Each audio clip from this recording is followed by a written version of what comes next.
ಜನರಲ್ಲಿ ವಕಫ್ ಅನ್ನೋಂಥ ಒಂದು ಕರಾಳ ಕಾನೂನು ಜವಾಹರ್ಲಾಲ್ ನೆಹರು ಕಾಲದಿಂದ ಇದನ್ನು ಪೋಷಿಸಿಕೊಂಡು ಬಂದು ಇದು ದೊಡ್ಡ ರಾಕ್ಷಸ ರೂಪವನ್ನು ಪಡೆದಿದೆ.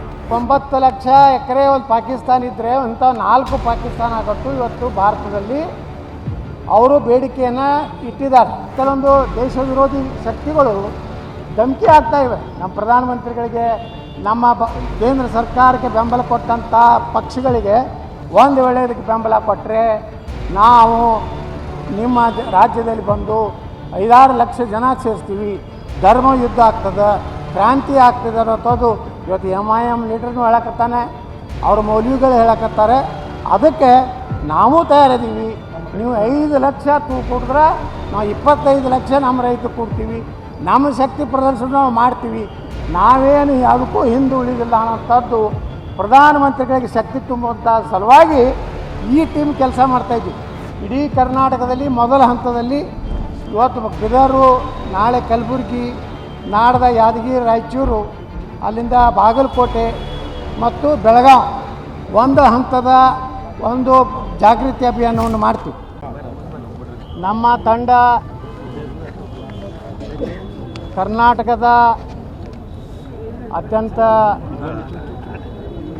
ವಾಸ್ತು ಪ್ರಕಾರ ಒಂದು ಈಶಾನ್ಯ ಮೂಲೆಯಿಂದ ನಮ್ಮ ತಂಡ ಇವತ್ತು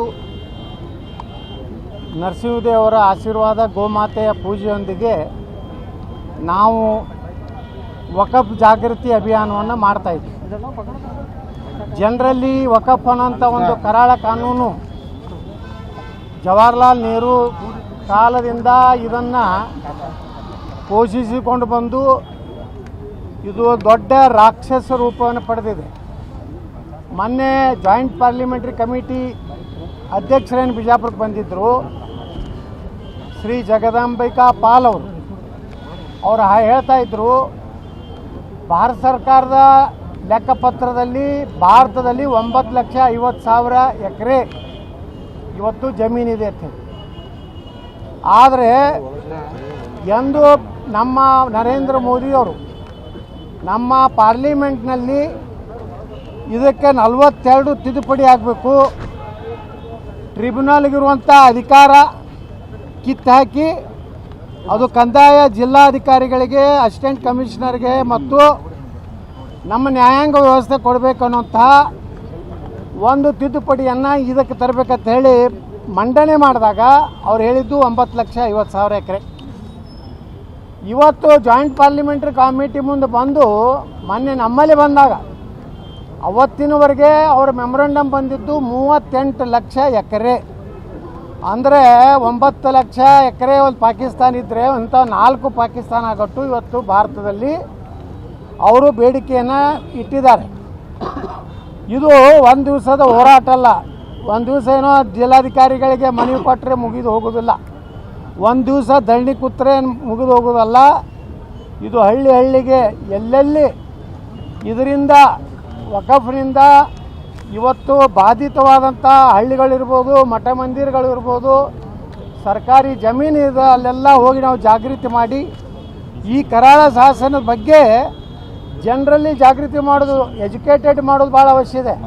ಬರೀ ಒಂದು ದಿವಸಕ್ಕೆ ಕಾಟಾಚಾರಕ್ಕೆ ಪ್ರತಿಭಟನೆ ಮಾಡಿದ್ರೆ ಆಗೋದಿಲ್ಲ ಅಂಥೇಳಿ ನಮ್ಮ ಎಲ್ಲ ಟೀಮಿನ ಏನು ನಮ್ಮ ಮುಖಂಡರು ಅದಾರೆ ಅವರು ಎಲ್ಲರೂ ಕೂಡಿ ಒಂದು ನಾವು ನಿರ್ಣಯ ಮಾಡಿದ್ದೀವಿ.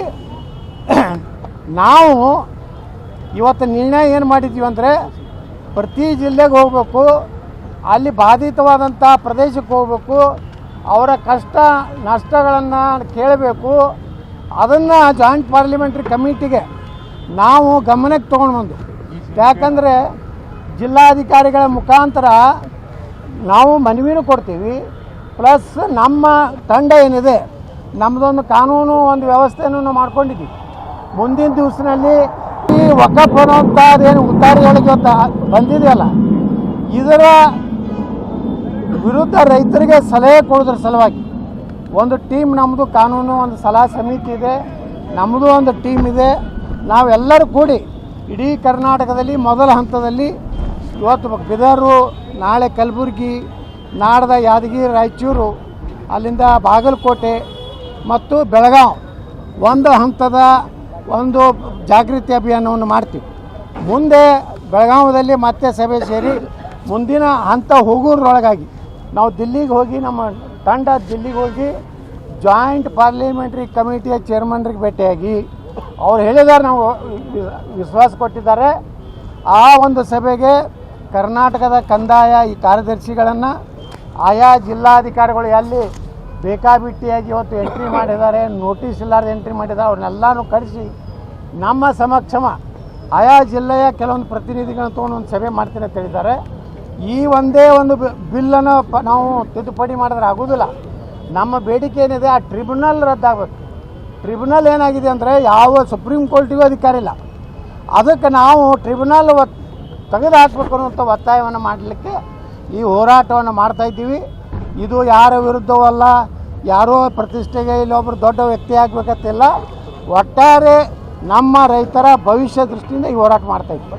ನಿನ್ನೆ ಪ್ರಧಾನಮಂತ್ರಿಗಳು ಸಹಿತ ಭಾಳ ಸ್ಪಷ್ಟವಾಗಿ ಹೇಳಿದ್ದಾರೆ. ನಾನು ಭಾರತದ ಪ್ರಧಾನಮಂತ್ರಿ ಶ್ರೀ ನರೇಂದ್ರ ಮೋದಿಯವರಿಗೆ ಭಾರತದ ಎಲ್ಲ ಜನತೆ ಪರವಾಗಿ ಹೃದಯಪೂರ್ವಕವಾದಂಥ ಧನ್ಯವಾದಗಳನ್ನು ಸಲ್ಲಿಸ್ತೀನಿ. ಯಾಕಂದರೆ ಅವರು ಸ್ಪಷ್ಟ ಹೇಳಿದ್ದಾರೆ, ಭಾರತದ ಸಂವಿಧಾನ ಡಾಕ್ಟರ್ ಬಾಬಾ ಸಾಹೇಬ್ ಅಂಬೇಡ್ಕರ್ ಅವರು ಬರೆದ ಸಂವಿಧಾನದ ಏನಿದೆ ಅದನ್ನು ಅಷ್ಟೇ ನಾವು ಇಂಪ್ಲಿಮೆಂಟ್ ಮಾಡ್ತೀವಿ.